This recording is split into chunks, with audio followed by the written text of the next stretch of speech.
Hello guys, welcome back to another 12 Days of Christmas, and today we are reviewing Love Actually. Yes, Love Actually came out on the spinny wheel of doom. Well, it's not even that. It's been really good actually. All the films that have come out have been really fun, and none that I've really not wanted to watch. Love Actually wasn't my actual pick. It was actually Chloe's pick. Girls love Holiday, Love Actually, they've come out on the pick obviously, and yeah, we are here watching this. But I watched this once before. I went to go and see it on stage, like, they show the movie on stage and then they play the actual music, like with the live orchestra and stuff. I did that a couple of years ago. However, I have a new appreciation for this movie, that much so that I'd really love to see a 4K release, because I flipping loved it. I gave it a 4-star previously in my reviews. This time, I gave it a 5. Just had to check out because I was that shocked that I gave it a 5. I honestly did. I had to.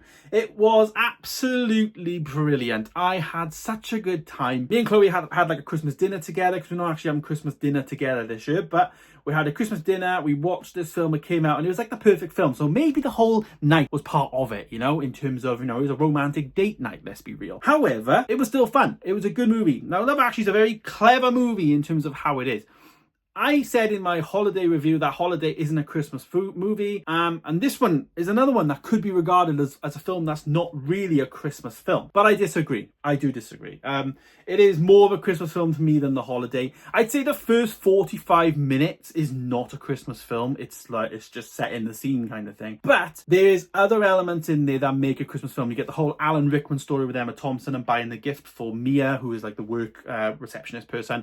That's like Christmassy vibes in terms of that. We get the whole Colin Firth side of stories. Like at the beginning, he's like writing a book and it's not really Christmassy, but then towards the end it is. Who's the other ones? And Hugh Grant. That's my favourite one of all of them. Hugh Grant and Martin McCutcheon, I think her name is. Their story was the best, in my opinion.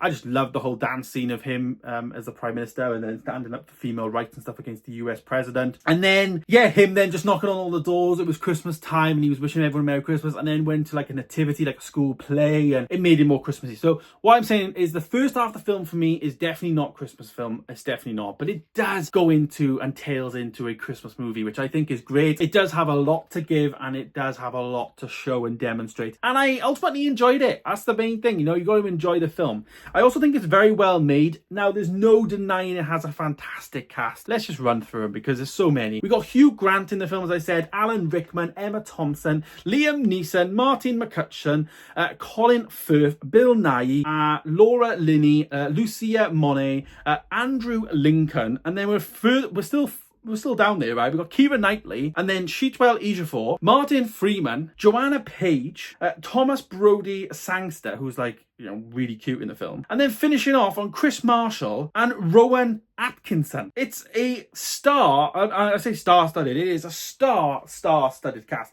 Anton Deck make appearances in there as well, which I didn't even realise. Joe Wiley, Michael Parkinson. It celebrates British actors. It's got Colin Firth and Hugh Grant in there. Like, they're both of like they're basically more famous than the King at this stage. So it's just got an amazing cast and array of people in the film, and it really does, transpire across the screen. And especially somebody that's just gone through like a new relationship really in the last year. It's been it's a nice film to watch. It's mushy. Everyone likes a mushy movie, and I think Love Actually is that definition of mushiness.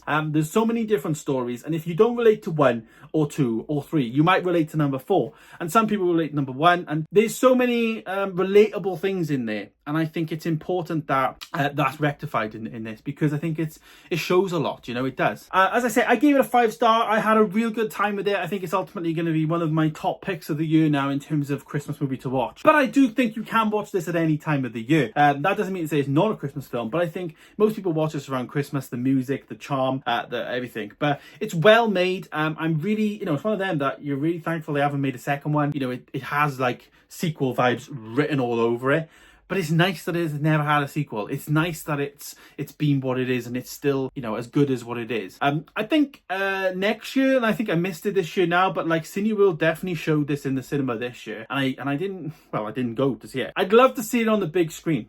So I think maybe next year, if they do the Christmas movies again in terms of in cinemas, I think Love Actually be one on my list to potentially check out, because I just had a real good time with it, and as I say, I gave it a 5-star. So there it is. There's my review of Love Actually, and we are nearly there at the end now. It is nearly Christmas, counting down those days, so stay tuned for more videos coming soon, every single day up until obviously the last one being on Christmas Eve. Thanks for watching, guys. Stay tuned for more, and I'll see you in the next one. Goodbye.